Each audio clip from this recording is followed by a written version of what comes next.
Hommikust. Good morning, dear friends. May I grab your attention, please? Good morning. Nice to see you all here. To start with this wonderful morning, and I'm so happy to see so many of you. I can see a couple of free seats in the front as well. Some of you who are very courageous can come up here.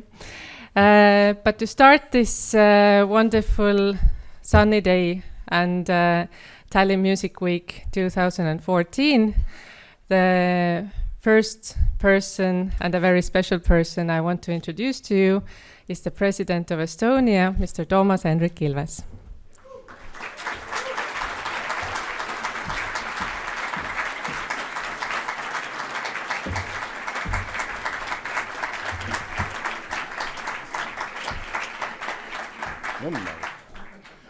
Tere hommikut, good morning. I've never seen so many people here. I guess there must be a reason.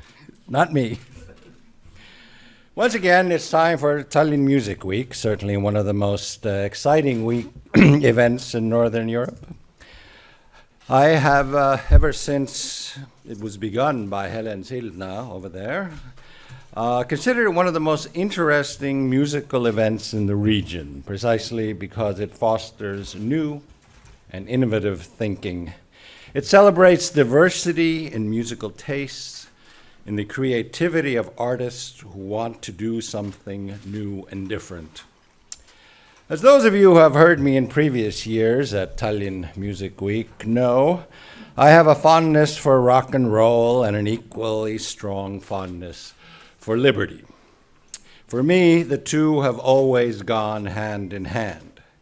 Yes, you can in fact have liberty without rock, because already 300 years ago, when the Scottish philosopher John Locke laid the groundwork for the relationship between the individual and the state, back then there was no rock and roll.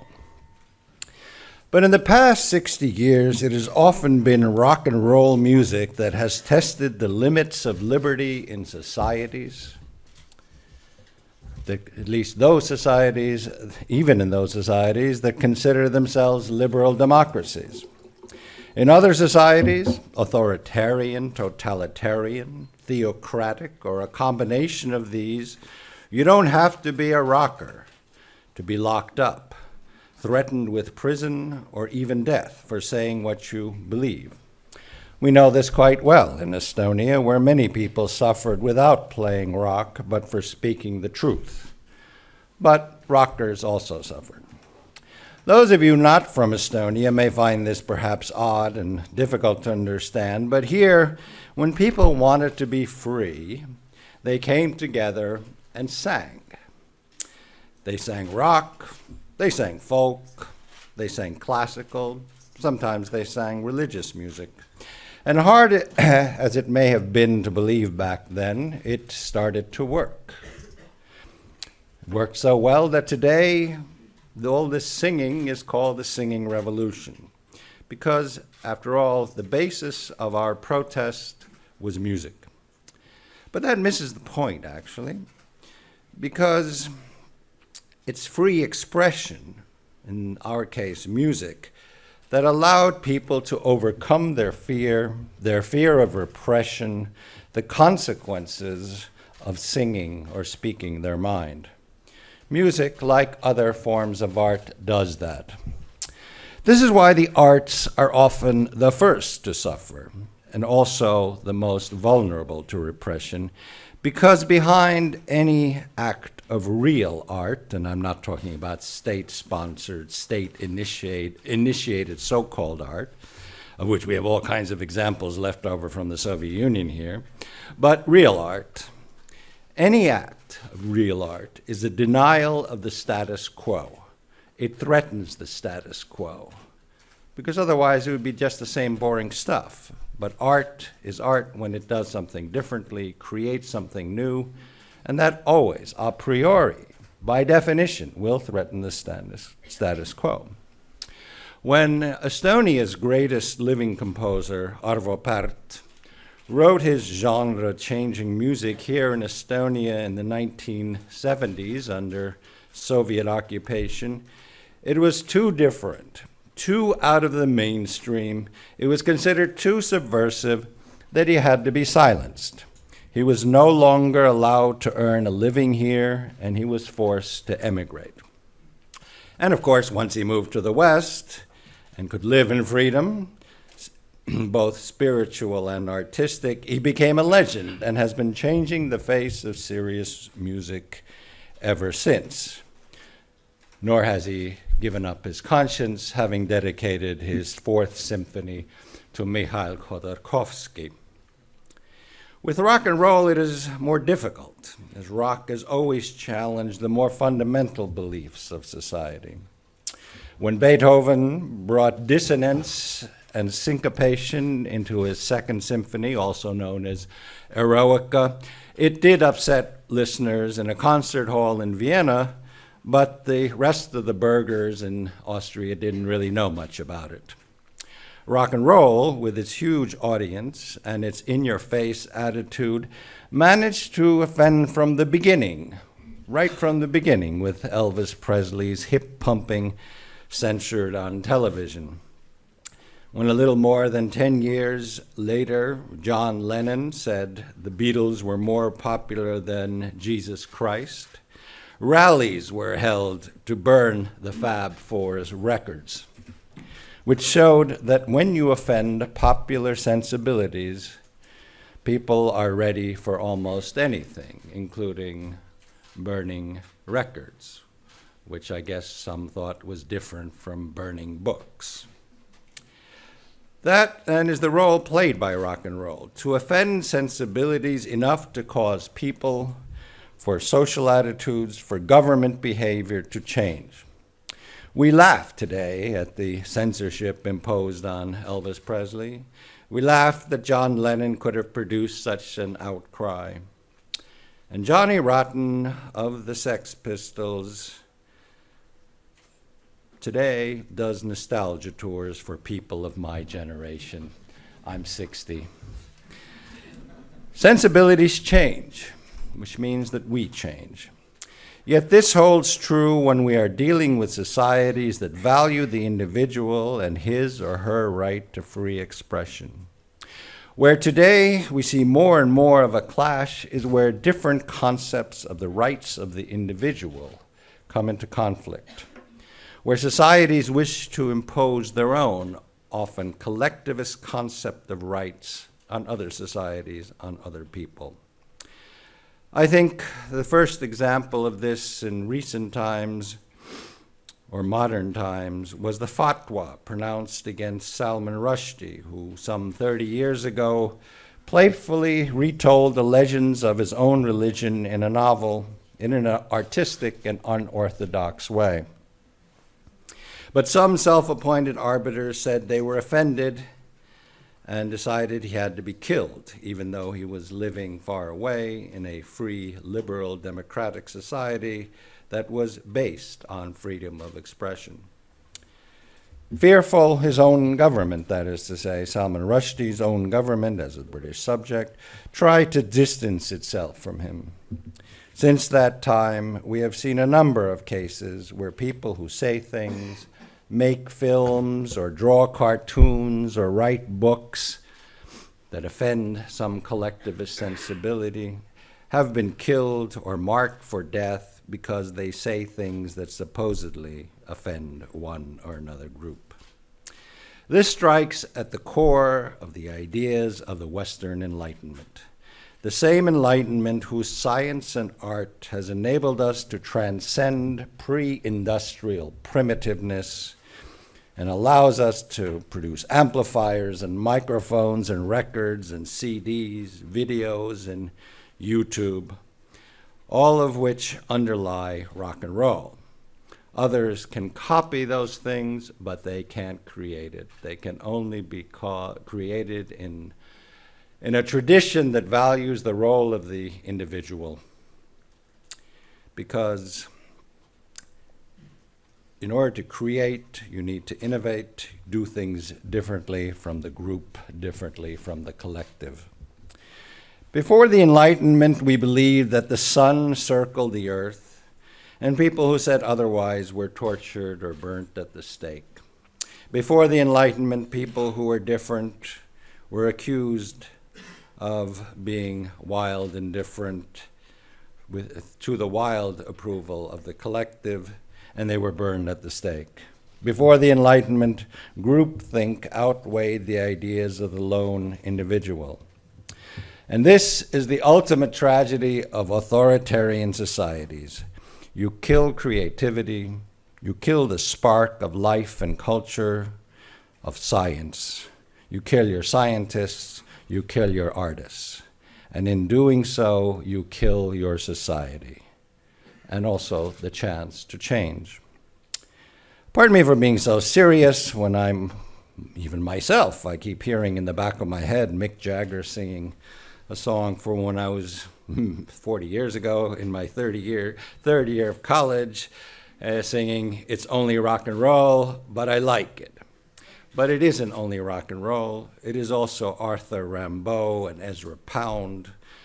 It's Arnold Schoenberg and Vladimir Mayakovsky. It's Lou Reed and Salman Rushdie and Robert Mapplethorpe. When collective belief systems, be they Marxism, Leninism, fascism, or one or another religion that thinks it has the unique key to truth, have more say than the lone individual, the result is tragedy and the end of any hope for democracy, for freedom, or for any real art of any type. So I wish Tallinn Music Week success. I'm proud of this event, which has gotten me in so much trouble for standing up for freedom, more, in fact, than any other thing I've actually done, which, of course, is a tiny, piddly drop compared to the ocean of suffering endured by those that I have stood up for throughout my life, and who, whatever their art form, whatever their form of expression, have my undying and eternal respect. I speak about these perhaps too abstract notions because freedom is not an abstraction. It is the basis of our lives. Thank you very much.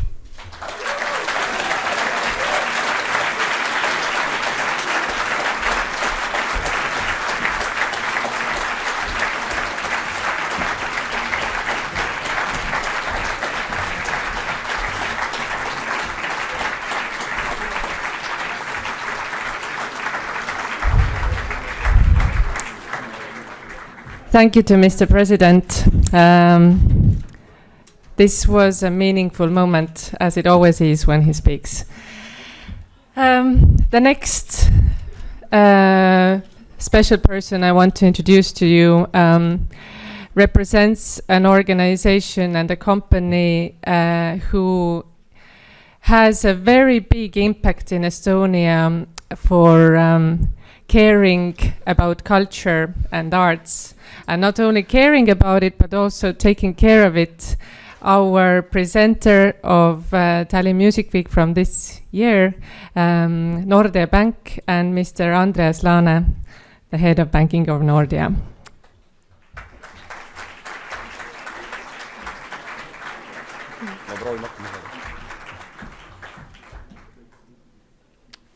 Tervist, daamid ja härrad, ladies and gentlemen, honorable president, somewhere he is, all the music fans and enthusiasts. I had a dream when I was about 13 years old. I wanted to perform on small and big stages. I hence wanted to be a singer. My mom at the same time said to me, Andreas, I love you very much. And I know that you have a very nice voice, but please stick to figures, please. When the mom says please twice and I love you in the same sentence, you better listen to him. And I stuck with figures and I become a banker. One thing, of course, was that I was totally out of tone and didn't have any rhythm as well. So she was, of course, right when giving this advice. But anyhow, today my dream has come true. I'm here on this beautiful stage, and I'm extremely proud and happy to present Tallinn Music Week in 2014. We all in the bank are very happy to be linked with Tallinn Music Week, the biggest showcase festival in the entire Baltic and Nordic region. We feel lucky to be part of this amazing event. Our mutual history is actually still in baby steps, but I feel that we will have long and long years in front of us. And why? The why is that we have the same values. Nordea believes very much in 3 values. We believe that strong teams create positive and engaging environments. We feel that great relationships secure the future. And we know that people make the difference. And I really feel that the same values also has Tallinn Music Week and all the team that is managing it. And this, of course, has been the reason why Tallinn Music Week has grown into a big success in so short time. Tallinn Music Week is not only an Estonian event, but it's also an event that brings international success into our culture and music. And I think the international success, of course, is very, very important for Estonia as such. So being part of this success is a thing that, or is a key element in our relationships. One of the topics today is related to the challenges of creating pan-Baltic music market and contribution of music into the economic growth in general. I'm sure that all the different people here with different backgrounds, nationalities and culture, with the knowledge sharing, with the failures and success stories, can find very good solutions for the problems of this type. And I'm sure that if we can find a solution for our music export, then actually we can find solutions for all possible problems that could face us. And therefore, of course, I'm very optimistic. Success story of Tallinn Music Week provides inspiration and learning opportunity for many ambitious businesses in Estonia. 6 years ago, it was only when Tallinn Music Week started. And in this remarkably short time, it has achieved much more than initially desired. The festival has demonstrated extreme growth. It has grown in scale. It has the highest quality and has very wide influence. Over the years, Tallinn Music Week has introduced innovative activities, initiated discussion forums, developed cooperative relationships, and continues to reinvent networking. Every year, Tallinn Music Week has added something into the program, and now this seminar, I think, is very good add-on. Anyhow, when it comes to Tallinn Music Week, as I said, I can't sing, so I listen to music. And I like the Tallinn Music very much because it gives an opportunity to listen music that is beyond the traditional, let's say, popular music as such. And this gives, of course, an opportunity to have new ideas, new feelings. And these new feelings are the ones, I think, making people happy. At least they make me happy. And new ideas, of course, bring new innovations. So Tallinn Music Week, thank you for new innovations, very good ideas. And I hope and I know that there will be a great success also in the next coming years. Thank you, Helen.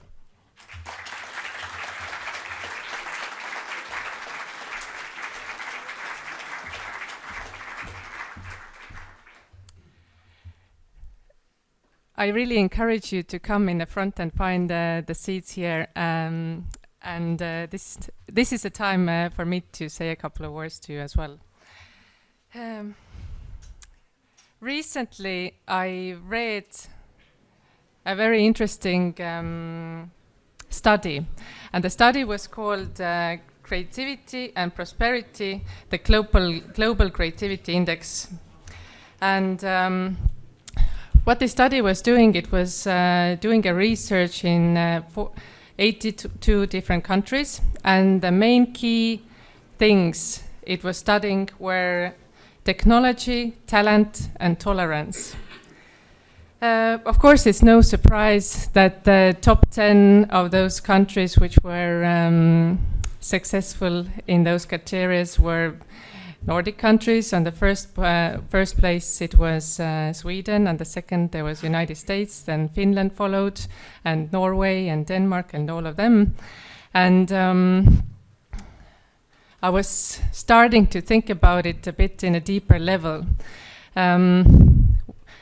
When you really start thinking about it, it actually all starts making perfect sense when you think about creative city spaces and locations, like be it Berlin or be it Brooklyn or be it somewhere in Copenhagen. You imagine these places and you immediately understand there is some kind of a different vibe, some kind of an energy, something is up in the air. And then it somehow hit me that we talk about terms like creative industries, we talk about terms to do with music industry, but it somehow hit me that the foundation and the basis for creativity eventually is tolerance. Tolerance to different opinions, different religions, ideas, sexuality, different nationalities. The basis of creativity is the respect for human talent, their self-expression and ideas. And I think when we start, the next time when we start talking about the success of creative industry, be it in Estonia or in the example of any other of the countries, I think we have to keep in mind the word tolerance and respect for anybody's ideas or self-expression for that matter. At this year's conference, we will talk a lot about new business models, marketing, management, copyright and career planning. But I really want this to be a very clear message that would shine through here. Many people have asked me over the couple of days, due to some of the reasons for what we have in the conference program, that is Tallinn Music Week not only a music festival anymore, is this a political festival now? It has been a question I have had to answer, and my clear answer has always been that the basis of music and any culture forms is the human right to express themselves freely. And some of you might like to call it politics. I personally call it the very basic human value. And who else than us working in a creative sector and considering ourselves to be creative people, who else should actually stand up for it if not us?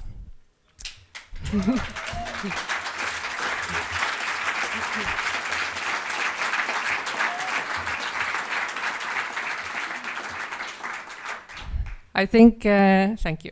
I think in that sense it was actually very beautiful that yesterday we were able to open up our festival with the anniversary party of a record label called Stupido, who 25 years ago released their first ever single, which was Tere Perestroika. It was released in 1989.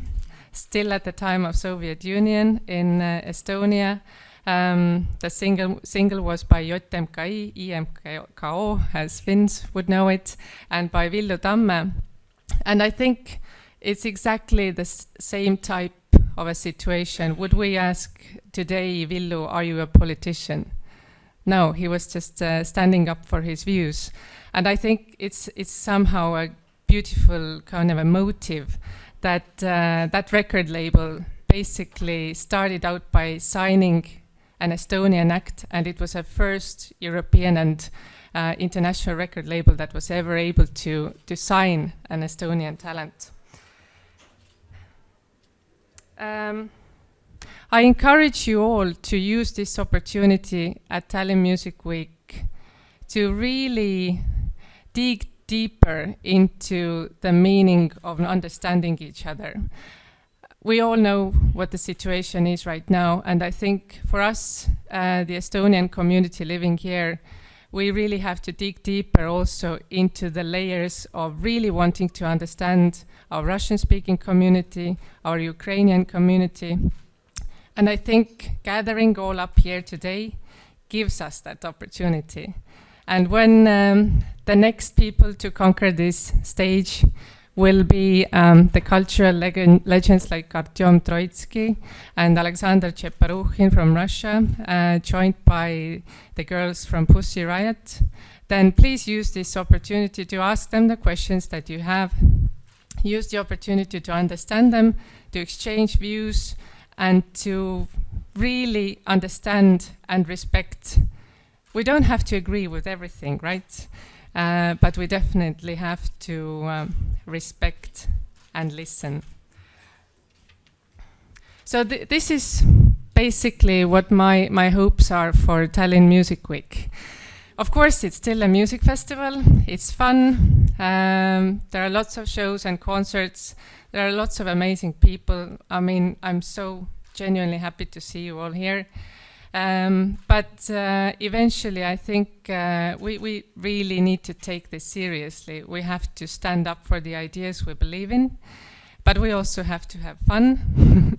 And there are a couple of very special people here I definitely want to point out and say my thanks to. First of all, the President of Estonia, and you see the reasons why we really love and respect him, right? He has always been a role model for standing up for the values of democracy, and I do respect that.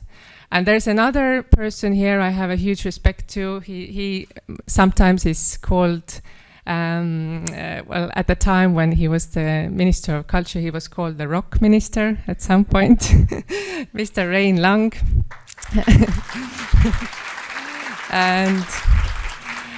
And I have to say completely subjectively, he is definitely my favorite Minister of Culture so far.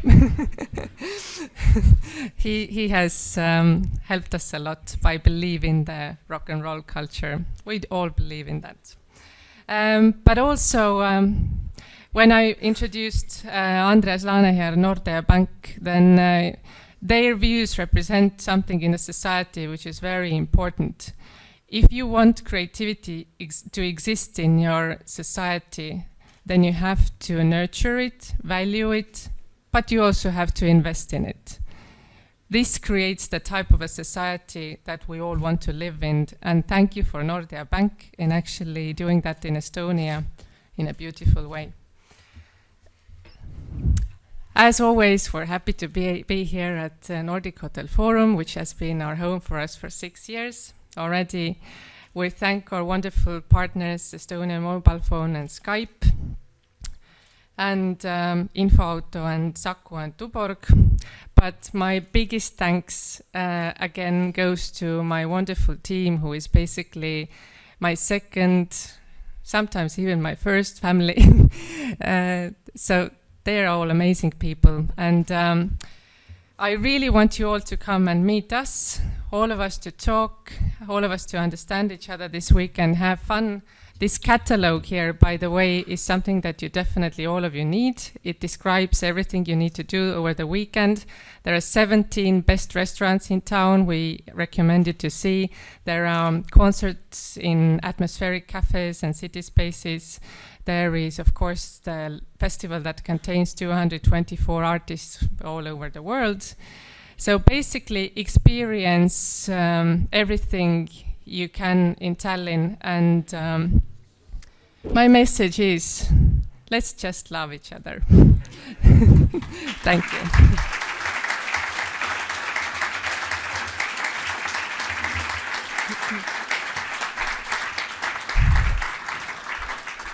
And now there is 10 minutes before the panel starts here.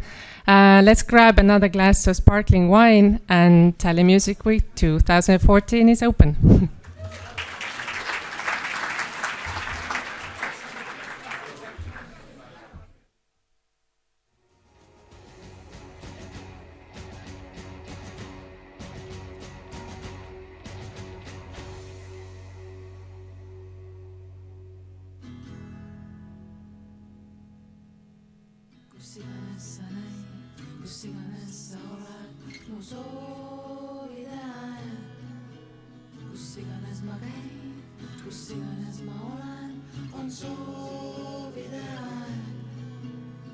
Võlu